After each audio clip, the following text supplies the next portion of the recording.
जी अस्सलाम वालेकुम। आज का हमारा टॉपिक एड्स और आज के टॉपिक में हम बात करेंगे the very first of all about the STDs. STD basically sexually transmitted diseases को कहते हैं। हम ये पढ़ेंगे कि सेक्सुअली ट्रांसमिटेड डिजीजेस कौन कौन सी होती हैं। इसके बाद after this brief introductory we gonna talk about the AIDS in detail. AIDS की जो डिजीज है ये प्राइमरीली है क्या, क्यों होती है, HIV इसकी बेसिक कॉज है, तो ये फैलती कैसे है, इसके नुकसान क्या है, बॉडी पे इंपैक्ट क्या है और इसकी कॉजेज क्या है, किस किस तरह से ये स्प्रेड हो सकती है। और फाइनली हम ये भी बात करेंगे कि पाकिस्तान में एड्स के कंट्रोल के हवाले से क्या काम हुआ है। चलिए कॉन्वर्सेशन स्टार्ट करते हैं from a very basic concept and that is STD, जिसको हम सेक्सुअली ट्रांसमिटेड डिजीजेस भी बोलते हैं। आइए जरा इसको समझने की कोशिश करते हैं कि what does this actually mean, this STD. AIDS के बारे में भी हम ये कहते हैं बेटा कि एड्स एसटीडी है। एसटीडी का मतलब सेक्सुअली ट्रांसमिटेड डिजीज, एक ऐसी डिजीज, एक ऐसी बीमारी जो सेक्सुअली ट्रांसमिट होती है, सेक्सुअली एक बंदे से दूसरे बंदे को होती है, उसको बोलते हैं जी सेक्सुअली ट्रांसमिटेड डिजीज। इसको समझिए जरा। देखिए मिसाल के तौर पे एक मेल है और एक फीमेल है और उन दोनों का सेक्सुअल कांटेक्ट हुआ है। अब हम ये फर्ज करते हैं कि मेल और फीमेल में से किसी एक को कोई एक बीमारी थी, कोई भी बीमारी जो हम फर्ज कर रहे हैं, इन दोनों का मेल फीमेल का आपस में सेक्सुअल कांटेक्ट हुआ और सेक्सुअल कांटेक्ट के नतीजे में अगर वो बीमारी एक बंदे से दूसरे बंदे में, मेल से फीमेल में या फीमेल से मेल में आ जाएगी, ट्रांसफर हो जाएगी, तो हम बोलेंगे ये बीमारी एक सेक्सुअली ट्रांसमिटेड डिजीज है, यानी ये एक ऐसी बीमारी है जो सेक्सुअल कांटेक्ट के थ्रू फैली है। तो वो बीमारियां जो सेक्सुअल कांटेक्ट के थ्रू फैलती हैं उनको एसटीडीज, सेक्सुअली ट्रांसमिटेड डिजीजेस कहते हैं, और वो बीमारियां जो सेक्सुअल कांटेक्ट के थ्रू नहीं फैलती उनको हम एसटीडीज नहीं कहते, उनको हम सेक्सुअली ट्रांसमिटेड डिजीजेस नहीं कहते। बहुत सारी बीमारियां ऐसी हैं जो सेक्सुअली ट्रांसमिटेड होती हैं, सेक्स के थ्रू फैलती हैं, और बहुत सारी बीमारियां नहीं फैलती। One of the examples of STDs is the AIDS, जो कि हमने आज पढ़ना है। एड्स हमारा आज का प्राइमरी टॉपिक है, जो कि बुनियादी तौर पर एक एसटीडी है, एक सेक्सुअली ट्रांसमिटेड डिजीज है, एक ऐसी बीमारी है जो एक बंदे से सेक्सुअल कांटेक्ट के नतीजे में दूसरे बंदे को हो जाती है। आइए अब जरा बात करते हैं कि एड्स बुनियादी तौर पे क्या है। हाँ, अभी हमने सिर्फ वन लाइनर टच किया है, मैंने एसटीडी आपको समझाया है कि एसटीडी ऐसी बीमारी है जो सेक्सुअली ट्रांसमिटेड है और एड्स उनकी मिसाल है। अब हमने एड्स को पकड़ के लेके आगे चलना है।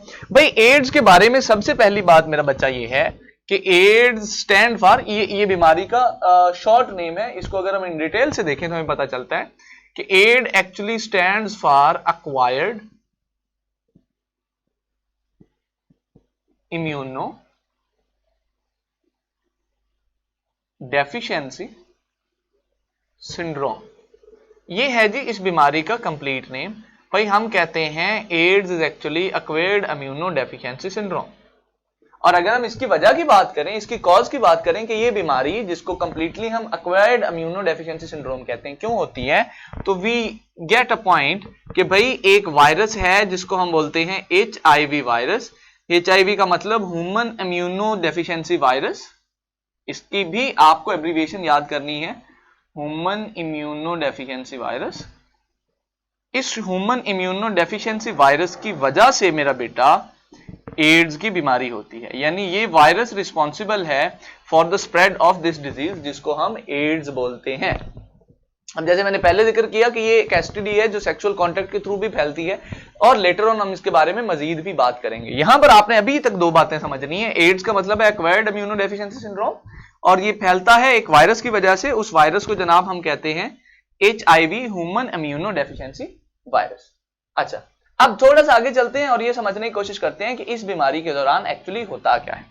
भाई ये जो बीमारी है, ये जो एड्स है, ये एक्चुअली जाके हमला करता है आपके व्हाइट ब्लड सेल्स पे। यानी जब एड्स होगा किसी बंदे को तो एक्चुअली उसके व्हाइट ब्लड सेल्स जो हैं वो सबसे पहले मुतासिर होते हैं, और जब व्हाइट ब्लड सेल मुतासिर होते हैं तो व्हाइट ब्लड सेल्स के मुतासिर होने की वजह से इंसान का जो इम्यून सिस्टम है वो हो जाता है डैमेज। याद रखिए कि जो व्हाइट ब्लड सेल्स है ना, वो हमारी बॉडी की ना आर्मी है बेटा। देखिए बॉडी में बहुत सारे जर्म्स, बहुत सारे पैथोजन एंटर होते रहते हैं, और बॉडी के अंदर जो व्हाइट ब्लड सेल होते हैं ये बुनियादी तौर पर बॉडी की आर्मी होती है, जिन्होंने उन पैथोजन्स के खिलाफ, उन पैथ्स के खिलाफ लड़ना होता है।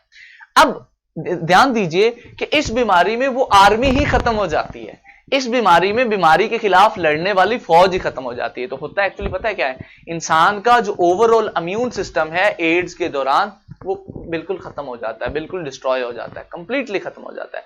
जब वो खत्म हो जाता है तो उसके खत्म होने की वजह से फिर जो भी बीमारी इंसान को होती है वो बहुत ज्यादा शदीद होती है और इंसान को उसमें बहुत ज्यादा सफर करना पड़ता है।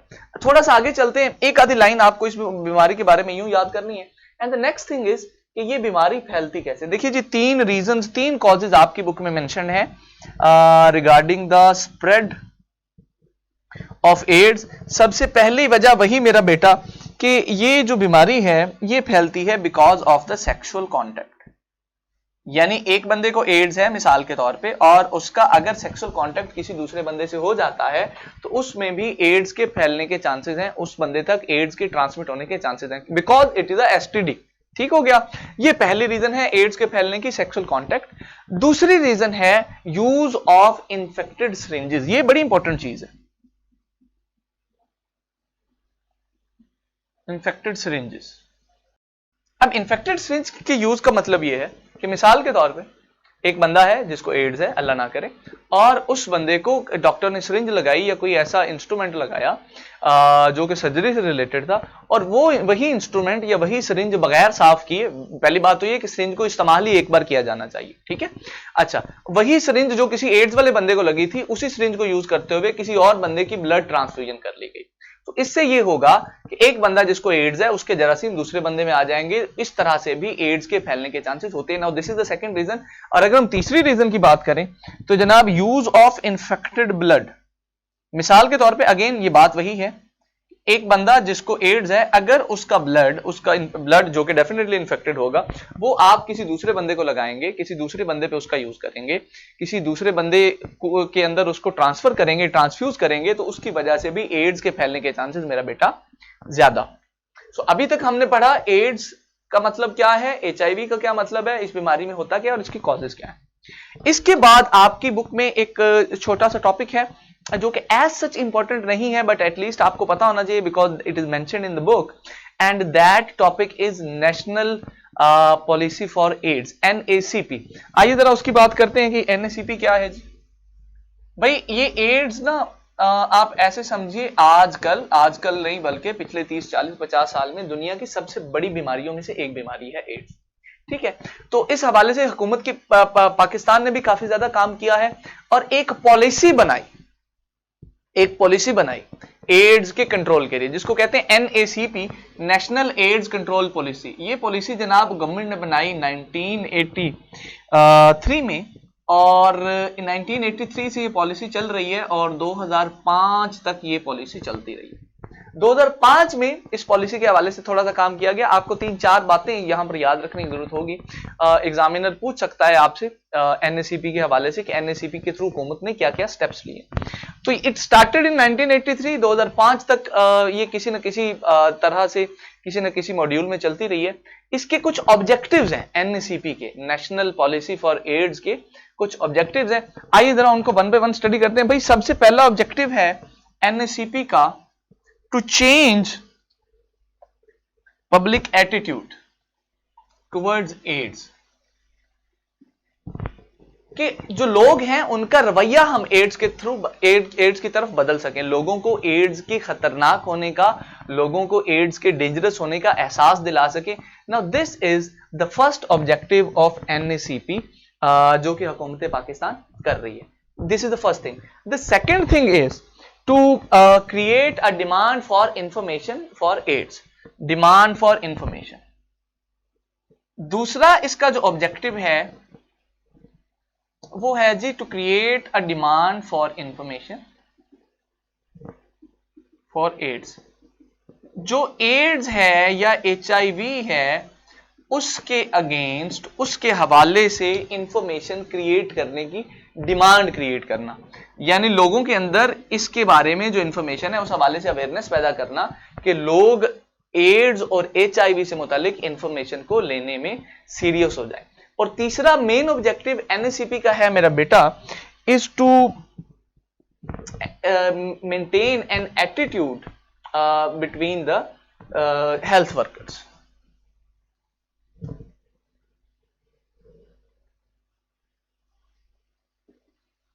expression of attitude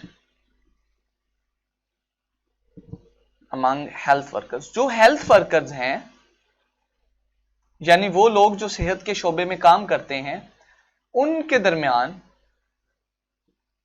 एड्स के हवाले से एक अवेयरनेस क्रिएट करना, एक अवेयरनेस वाला एटीट्यूड, अवेयरनेस वाला बिहेवियर क्रिएट करना कि भाई एड्स काफी इंपॉर्टेंट बीमारी है, काफी खतरनाक बीमारी है और इसका काफी ज्यादा नुकसान है। तो ये चंद एक चीजें हैं जो आपको एड्स के हवाले से पता होनी चाहिए, starting from the name, abbreviation, causes, फैलने के तरीकाकार क्या है और हुकूमत पाकिस्तान ने एनएसीपी के हवाले से क्या कुछ काम किया है और इसके ऑब्जेक्टिव्स क्या हैं। आज के लेक्चर के लिए इतना ही। आपका कोई सवाल हो तो आप मुझसे पोर्टल के थ्रू पूछ सकते हैं। See you in the next class. Allah Hafiz.